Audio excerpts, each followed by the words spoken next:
Përshëndetje nderuar koleg, le të nisim me sesionin e dytë. Tema e parë për sesionin e dytë të ditës sotme, siç shikoni edhe në ekran, lidhet me dhimbjen dhe shëndetin publik në botë, por që ne praktikisht do mundohemi që ta shohim edhe në kontekstin global, edhe në kontekstin Europës, por duke parë pse jo edhe në aspektin që lidhet me vendin tonë.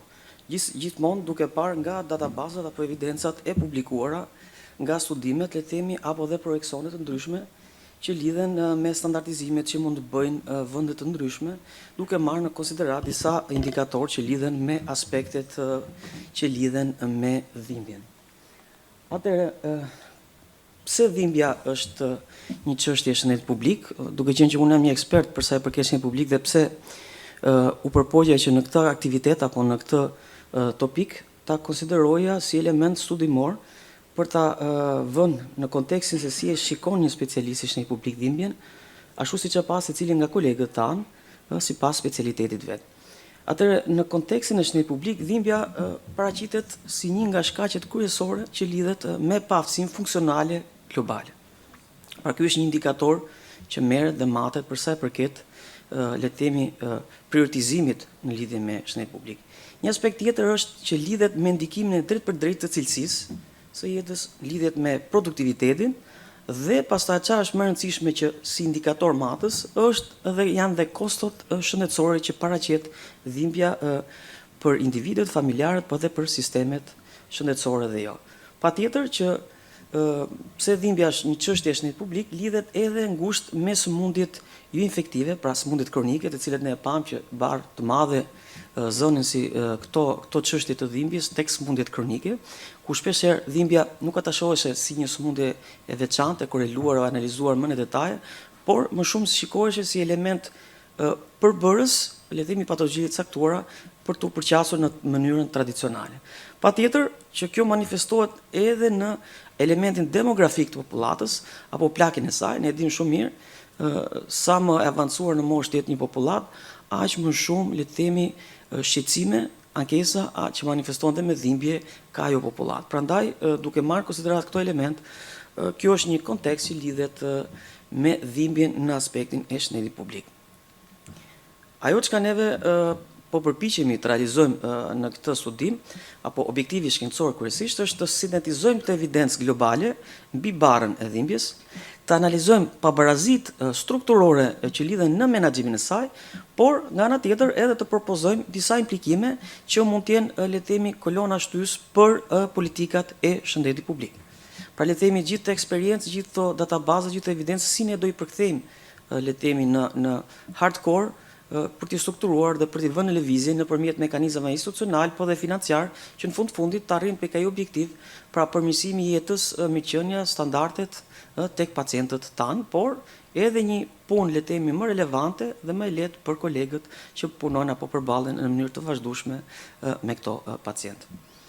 Për sa i përket metodologjisë që kam ndjekur për të realizuar këtë studim, kemi një rishikim narrativ të literaturës shkencore. Periudha përfshirë në këtë studim përfshihet rreth viteve 2018-2025 për të qenë le të themi më relevant me këto dhëna. Gjithashtu jemi përpjekur për të marrë burime primare dhe sekondare nga OBSH-ja, nga Lancet, nga PubMed, nga GDB dhe le të themi dhe meta studime meta analitike. Patjetër që përfshihen në këtë aspekt edhe studimet epidemiologjike, por edhe raportime publike, të cilat neve do i diskutojmë. Le të shohim një, le të themi, kontekst global për vitin 2025, për sa i përket dhimbjes, shohim që kemi një rritje të prevalencës të dhimbjeve kronike në nivel botror, sipas dhënave, kemi një pabarazi të theksuar në aksesin e menaxhimit të dhimbjes. Shumë e rëndësishme për të kuptuar. Vërtet, ne jemi në një epokë që të paktën në një sistem apo në një sistem tjetër në një vend apo në një vend tjetër është përmirësuar aksesi në shërbimin shëndetësor. Por nëse do flasim në aspektin e aksesit në menaxhimin e dhimbjes, këtu le të themi diferencat bëhen pak më të thelluara, sepse le të themi kërkon një qasje më ndryshe dhe që nevojitet të përmirësohet dhe të adresohet në mënyrë më të durë. Patjetër në këtë kontekst global shikohet patjetër dhe njohja e kufizuar e dhimbjes si një prioritet politik shëndetësor. tu nuk flasim për parti politike, po si politik, le të themi, për të dizenjuar protokolle, për të dizenjuar guideline, apo dhe mënyrën se si duhet funksionojnë institucionet, apo dhe rolet e profesionistëve në raport me këtë çështje. Për sa i përket sfondit shkencor, këtu dhimbja është kontribues kryesor i Years Light with Disability, pra viteve të jetuara me paaftësi. Pra është indikator shumë i rëndësishëm në shtetin publik që neve llogarisim në raport me barrën e smundjes, pra tek formulat që ne llogarisim për sa i përket barrës globale të sëmundshmërisë.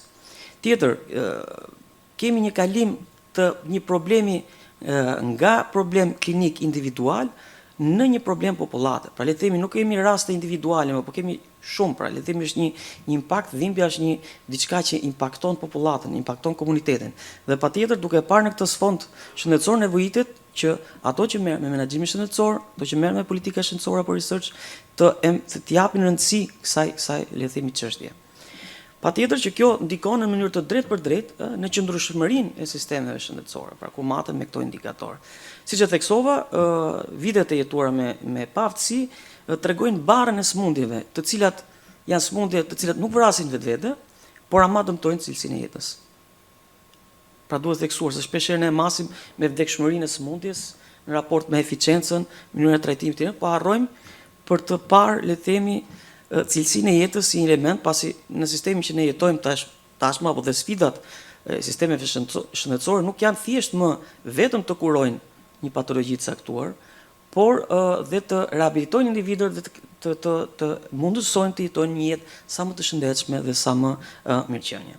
Kjo është arsyeja pse analizat e shtetit publik pra trajtojnë apo marrin konsideratë sëmundje si depresioni, si dhimbjet kronike, kryesisht të shpinës, të cilat janë pak me prevalencë më të lartë, ankthi apo artritet, të cilat janë 4 disa elementë që shikohen për sa i përket disabilitetit që lidhet në jetën e jetuar, le të themi, në mënyrë të mirëqen apo të devijuar për sa i përket paaftësisë. Pra, le të themi, këto sëmundje kanë një barë, le të themi, të disabilitetit shumë të lartë, por vdekshmërisë shumë të ulët. Dhe shpeshherë ne kur flasim në sistemet shëndetësore menaxheriale, kryesisht marrim si indikator kryesor vdekshmërinë dhe harrojmë që një barë të madhe marrin këto individ që janë të paaftë, pra në paaftësinë e tyre. Pra kjo barë është, pra matet në këtë lloj forme ku dhimbja është një nga 10 shkaqet kryesore që impakton në paaftësinë në aspekte globale. Pra shiko çfarë impakti të madh ka tek këto smundjet në rang global. Dominon kryesisht smundjet muskuloskletore dhe patjetër sipas projeksioneve kemi një rritje progresive deri në 2030-ën sipas tyre. Pra le të themi parashikohet që kjo barë të shtohet më shumë nëse le të themi nuk merren masa adekuate për të krijuar ato përqasjet e duhura multidisiplinare dhe interdisiplinare, që përmendet edhe doktor Aliu pak më përpara, pra le të themi bota tash po kalon nga multidisiplinare në interdisiplinare, por të ndërtuar jo vetëm brenda specialiteteve shëndetësore, por duke lidhur dhe specialitetet të tjera që mbase jo drejt për drejt kanë lidhje me mjekësinë, por ama në mënyrë tangenciale prekin dhe impaktojnë. Siç mund të jetë për shembull dhe inteligjenca artificiale apo robotika që mbase nuk ka lidhje drejt për drejt, ama faciliton sistemet shëndetësore në performancën e tyre.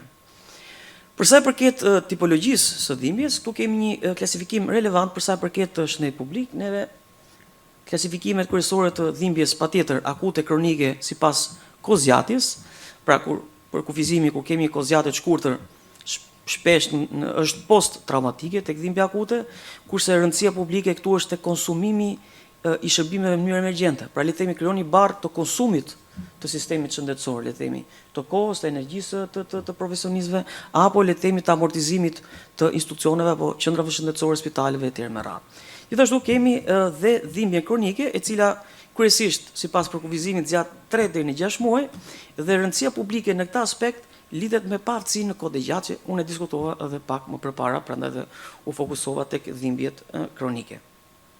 Aspekti tjetër lidhet me vendin, pra lokacionin ku ndodh kjo dhimbje, pra nocioceptive, pra dëmtimet tindore, të cilat rëndësi publike lidhen me sëmundjet muskuloskletore, neuropatit, pra që lidhet me dëmtimin e nervave, dhe këtu patjetër trajtimet janë më komplekse. Kemi elementet psikosomatike, pra ndërveprimet mendje-trup, dhe shpeshherë një rëndësi publike në këtë aspekt janë nën diagnostikime, sepse patjetër është pak më vështirë të analizosh dhimbjen në kontekstin psikosomatik.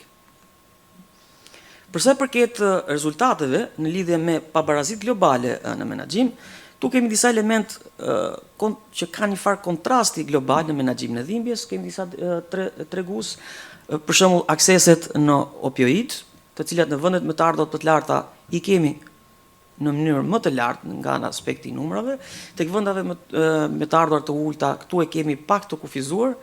Për sa i përket elementit që lidhet si tregues shërbimet multidisiplinare, tek vendet me të ardhurat të larta i kemi të disponueshme, kurse vendet me të ardhurat të ulta i kemi disi më të rralla në këtë lloj qasje. Për sa i përket udhëzimeve kombëtare, vendet me të ardhurat të larta kanë relativisht udhëzime kombëtare, kurse vendet me të ardhurat të ulta shpesh jo. Pra këtu praktikisht si konkluzion në këtë slajd të këto të dhënat, vlen theksohet që mbi përdorimi i opioideve në vendet me të ardhurat të larta, pra mungesë analgjezik bazë në vendet me të ardhurat të ulta dhe patjetër një akses i kufizuar në shërbimet multidisiplinare të dhimbjes. Pra le të themi këto janë një këndvështrim në makro, le të themi thjesht me indikatorë të madhës, për sa i përket paparazive globale në menaxhimin e dhimbjeve. Për sa i përket prevalencës, e cila është le të themi numri total individëve apo dhimbjes si matet apo se si llogaritet mbas formulave, këtu kemi prevalencën e dhimbjeve kronike sipas rajoneve në 2021-2023. Kemi Europën e cila kemi një prevalencë, po ta shikoni, 20-30%, pra ka këtë lloj le të themi prevalence në raport me këto sëmundje kronike që lidhen me dhimbjen. Në Amerikën e Veriut kemi 25-35%, në Afrikën subsahariane pavarësisht se ka formula, se nuk janë fikse dhe prandaj japin një range të caktuar, 15-25%, në Azinë Jugore 18-28% nga evidencat flas që janë të strukturuara. Pra këtu praktikisht po ta përkthejmë, overall dhimbja kronike prek 1 në 5 adult globalisht. Pra ky është impakti global. Kemi një kontribut të lartë në vitet e jetesës me paftësi, siç e përmendëm si indikator, dhe nga ana tjetër kemi një ndikim proporcional në popullatët më vulnerabël, si le të themi si këshilla në raport me këto dhëna që kemi këtu. Po ta marrim këtë qasje për sa i përket Europës, për sa i përket barrës së dhimbjes kronike, tu kemi një prevalencë të dhimbjes kronike në Europë dhe disa dhëna orientuese për sa i përket studimeve europiane. Në Gjermani këtu shohim që kemi një prevalencë që varion nga 28 deri në 31%, në Francë një prevalencë që shkon nga 25 deri në 30%, në Itali 26-32%, në Spanjë 23-29% dhe në Suedi 18-22%. Po ta marrim në mënyrë le të themi mesatare BE-s për sa i përket prevalencës së dhimbjes kronike është 25%. Pra Europa ka një prevalencë lartë, duhet thënë, por pavarësisht se ka një prevalencë të lartë, ka kapacitete të mira menaxhuar krahasuar me rajonet e tjera, të cilat unë i përmenda le të themi sipas zonave globale.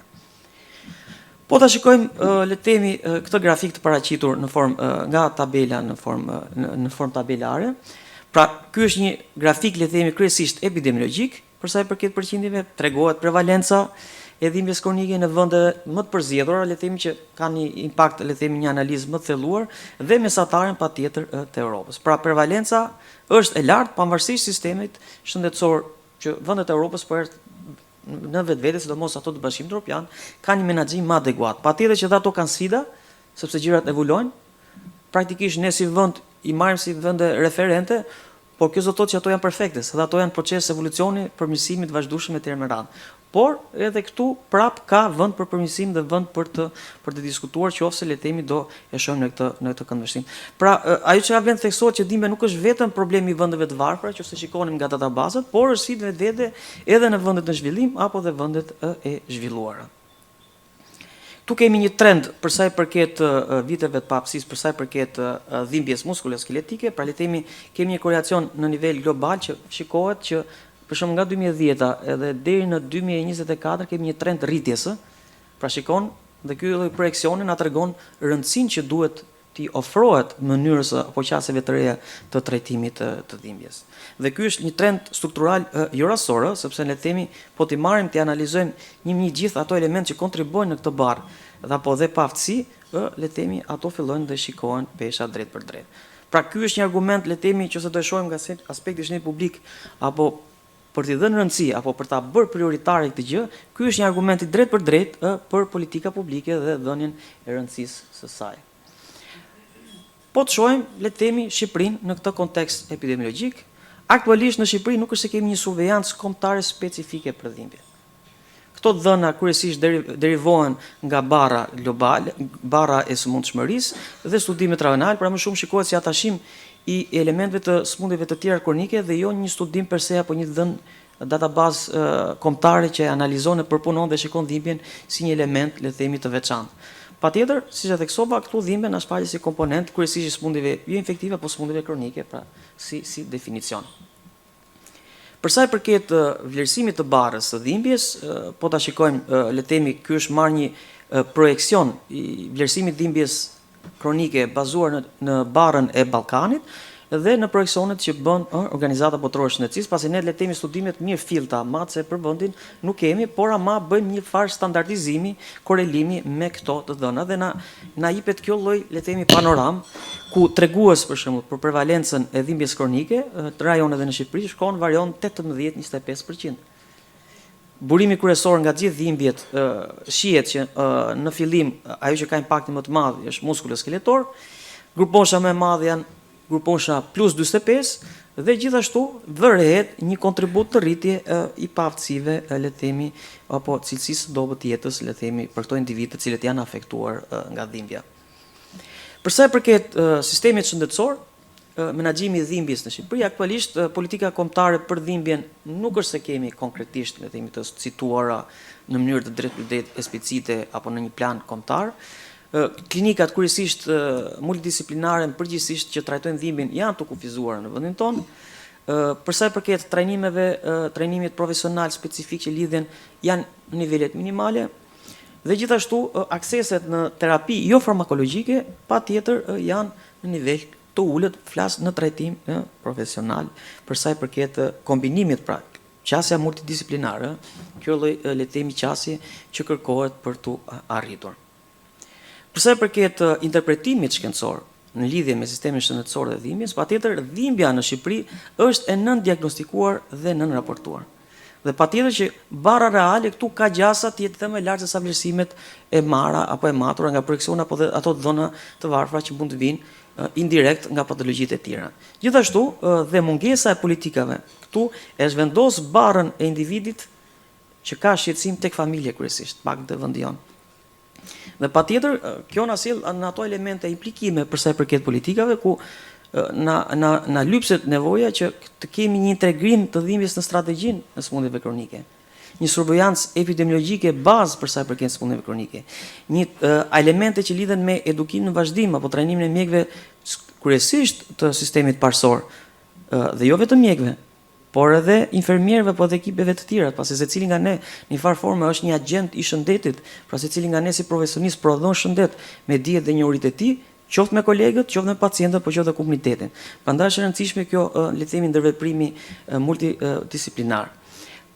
Patjetër, e gjitha kjo vlerësohet dhe me impakt sepse kjo qasje biopsikosociale ka dhe një kosto të ulët. Ju besoj një pjesë mirë kolegëve e din shumë mirë të transformimin të paktën që është bërë si iniciativë për qendrat shëndetësore që tashmë nuk quhen më qendra shëndetësore, po socio-shëndetësore. Pra është futur dhe një element socio, pra duke e gërshetuar dhe duke shtuar gamën e nevojës së shërbimit që ka pacientët sidomos në sistemet parsore. Pra për të qenë në sinkron edhe për këtë element. Atëherë le të bëjmë një krahasim midis, së tham, një panoram nga ana globale, një panoram nga ana e Europës, një panoram me disa dhëna nga ana e Shqipërisë.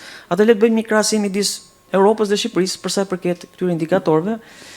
Këtu kemi për sa i përket mesatarës europiane për indikatorët që lidhen me aksesin në shërbimin në dhimbje, me indikatorët që lidhen me trajnimet profesionale për profesionistët, gjithashtu apo me udhëzime apo guideline-et klinike. Shikohet që Shqipëria patjetër ndodhet një çik në nivel më poshtë nga mesatarja. Europa ka një nivel, le të themi, mesatar të lartë për sa i përket të tre këtyre indikatorëve të korreluar me njëri tjetrin si mesatare, kurse Shqipëria ka një nivel pak më të ulët dhe fragmentar. Këtu patjetër që Shqipëria ka një prevalencë të ngjashme me mesataren, por kjo nuk reflektohet në menaxhimin e mirë. Pra pavarësisht se në duke ne duket se kemi afërsi, por ky reflektim nuk manifestohet realisht me pjesën e këtyre, sepse thamë që shumë elementë të dhimbjes janë të nënraportuar. Dhe kjo patjetër na devion ne për të marrë indikatorët e cilësisë dhe për të parë më qartë, le të themi, sepse këto data, këto dhënat ne na ndihmojnë si një pasqyrë për të parë ku jemi.